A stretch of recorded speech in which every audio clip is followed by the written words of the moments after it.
All right, so who do I think is the greatest basketball player of all time? Drum roll, please. Well, I have to say Kareem Abdul-Jabbar. Why is that?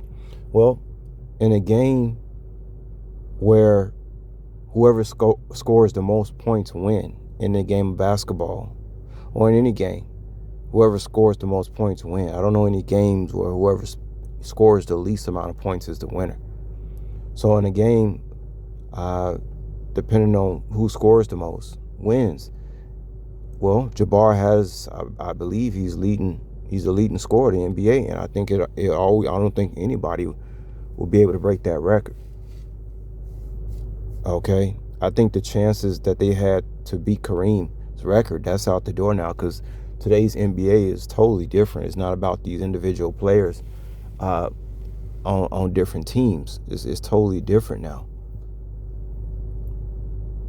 I think the guys were physically stronger too back then. For various reasons. Um, but you look at you look at Kareem and how he dominated. I mean, he truly dominated the game.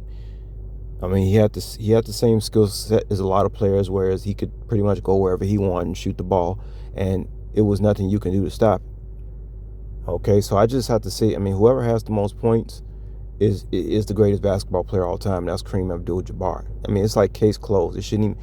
Jordan, I got Jordan at number 3, and as much as I want to put him at number 2, being a Chicago native, I can't because he never beat Larry Bird. So I cannot put Jordan at number 2.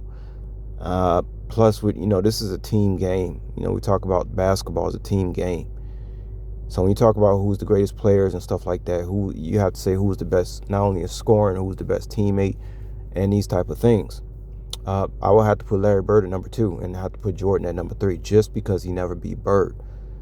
Okay, I think it's fair. Now, when you go from number 1 to number 2 and 3, okay, I guess you can say it kind of, well, as you go on from number 2, 3, and 4 and 5, then you can kind of digress from who has the most points, because we know Jordan has more points than Bird, but Bird was the better team player. Bird didn't have to score all these points to win basketball games.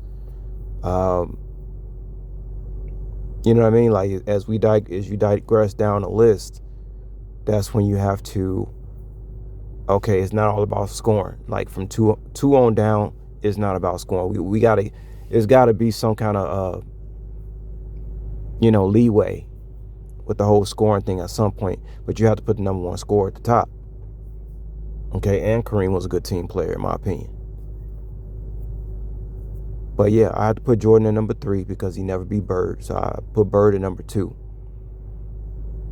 I remember watching basketball games with the Bulls back in the day, and I used to hate, just like I used to hate when the Cubs used to have to face Greg Maddux and the Rays.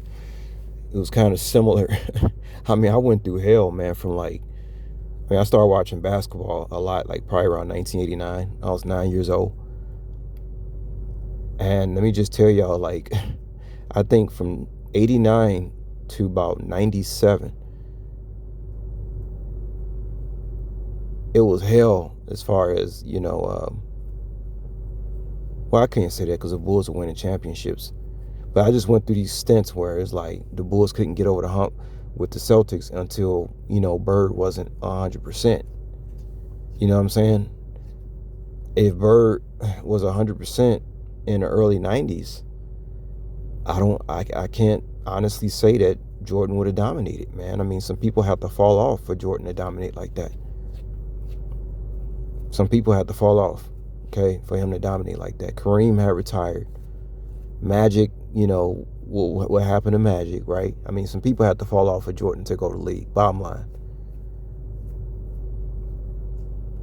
But my worstest moment in sports was the fact how the Bulls couldn't get over a healthy Larry Bird, and how the Cubs couldn't beat a dominant Greg Maddux. So other than that, the Bulls will win all these championships. But now that I'm older and I look back, I say, yeah. I say I got to put Kareem at number 1, Bird number 2, and Jordan number 3.